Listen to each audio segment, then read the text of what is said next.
कोई बताओ किसी संत के ऊपर भूत चढ़े हो, किसी भक्त के ऊपर कभी भूत चढ़े हो, हमें कोई उदाहरण दो कि उन भक्त के ऊपर भूत चढ़ गए। हाँ, अगर मिलेंगे भी तो मंगल करेंगे। जैसे गोस्वामी तुलसीदास जी काशी के पार जाते थे गंगा के शौच, तो जो शौच का पानी बचता तो ऐसे सहज एक पेड़ था उसमें डाल देते, उसमें रहता था भूत।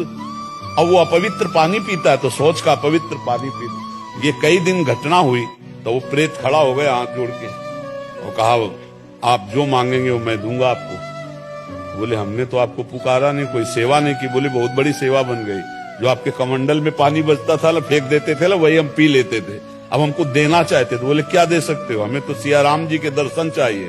बोले इतनी सामर्थ्य नहीं, उपाय बता देंगे, हो जाएंगे पक्का दर्शन। बोले क्या?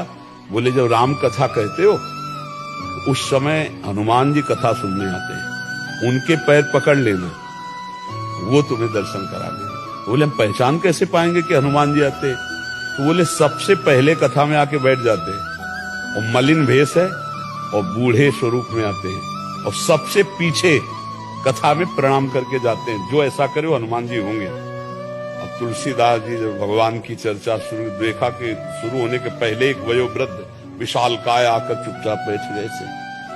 यत्र यत्र रघुनाथ कीर्तनम तत्र तत्र कृतमस्तकांजलिम बाष्पवारि परिपूर्ण लोचनम मारुति नमत राक्षसांतकम। अशुभ प्रवाह करते हुए भगवान की चर्चा सुनते। और जब कथा संपन्न हुई सब चले गए तब वहां के ऐसे रज लेके ऐसे लगाया कि भक्त चरण रज है।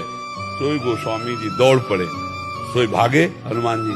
तो तुलसी घाट से काफी दूर है संकट मोचन हनुमान जी, वही संकट मोचन हनुमान जी।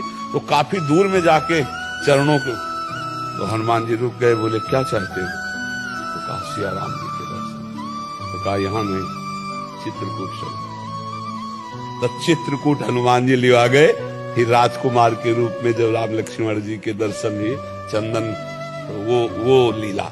तो देखो प्रेत ने भगवत साक्षात्कार का विधान बना दिया। प्रेत ने भला मंगल किया, महामंगल कर दिया भगवान के दर्शन का, साक्षात्कार का।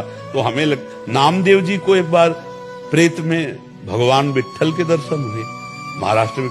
तो जो भगवान का नाम जप करते हैं, भगवान का कीर्तन करते हैं, भगवान की भक्ति, उनको कभी कोई अमंगल नहीं कर सकता।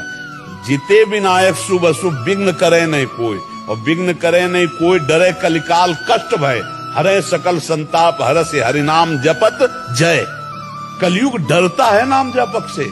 ये जितने राक्षसी स्वभाव के हैं, जितने आसुरी शक्तियां, ये सब डरती हैं भगवान के भजन करने वाले से। इसलिए खूब नाम जप करो।